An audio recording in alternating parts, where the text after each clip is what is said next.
तो ये थी हमारी कुछ स्थानीय खबरें। अंतर्राष्ट्रीय खबरों को जानने के लिए चलेंगे नेशनल स्टूडियो। आइए जानते हैं आज की कुछ प्रमुख अंतर्राष्ट्रीय खबरें। पहले एक नजर हेडलाइंस पर।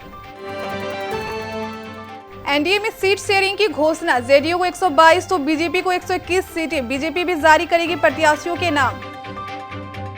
पुलिस के साथ धक्का मुक्की वाली घटना पर बोले राहुल गांधी, क्या हुआ, हमारी जिम्मेदारी देश को बचाना है।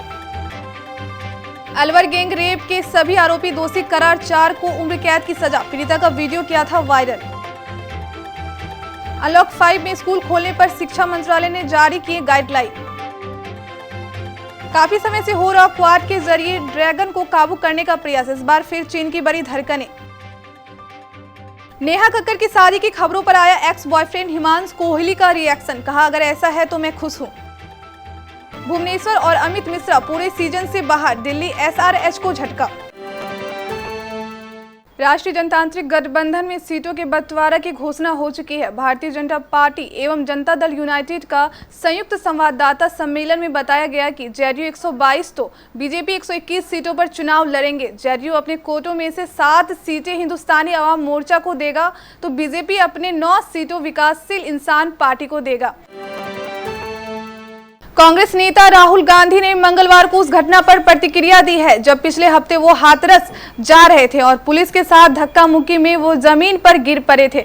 पंजाब में किसान कानूनों पर रैलियां कर रहे राहुल गांधी ने मंगलवार पर कहा कि कोई बड़ी बात नहीं है। राहुल ने कहा कि क्या हुआ जो मुझे धक्का दे दिया गया, हमारा काम देश को बचाना है। राजस्थान के अलवर में हुए गैंगरेप के मामले में 4 आरोपियों को अदालत ने मंगलवार को दोषी करार दिया है। यही नहीं, वीडियो वायरल करने के आरोपी को आईटी एक्ट के तहत कोर्ट ने दोषी माना है। हंसराज, इंद्राज, अशोक व छोटे लाल को आईपीएस व आईटी एक्ट के तहत दोषी करार दिया गया है। मामले में दोषी 4 लोगों को आजीवन कारावास की सजा सुनाई।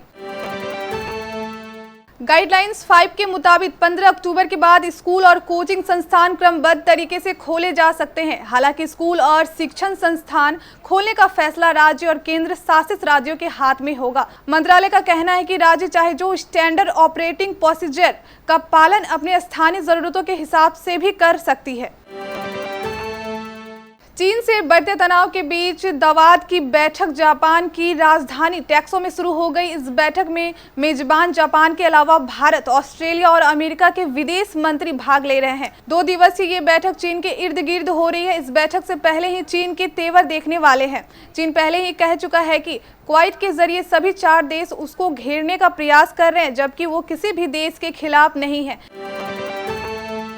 पिछले कुछ दिनों से नेहा कक्कर अपनी शादी की खबरों को लेकर काफी सुर्खियों में है। ऐसा कहा जा रहा है कि नेहा शो मुझसे शादी करोगे के कंटेस्टेंट रहे रोहनप्रीत सिंह से शादी करने वाली है। हालांकि दोनों में से किसी ने इन खबरों पर अभी तक रिएक्ट नहीं किया है, लेकिन इस खबर पर नेहा के एक्स बॉयफ्रेंड हिमांशु कोहली ने अपना रिएक्शन दिया है।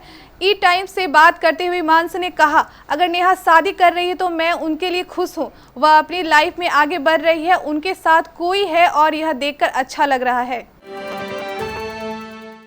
यूएई में खेले जा रहे आईपीएल के 13वें सीजन से 2 बड़ी खबर आ रही है। ये दोनों खबरें दिल्ली कैपिटल्स और सनराइजर्स हैदराबाद के फैंस के लिए किसी झटके से कम नहीं है, क्योंकि दिल्ली के अनुभवी स्पिनर अमित मिश्रा और हैदराबाद के दिग्गज पेसर भुवनेश्वर कुमार दोनों पूरे सीजन से बाहर हो चुके हैं। 37 वर्षीय अमित मिश्रा जहां आईपीएल इतिहास के दूसरे सर्वाधिक विकेट देकर गेंदबाज थे, तो स्विंग के जादूगर भुवनेश्वर एसआरएच की गेंदबाजी आक्रमण के अगुआ थे।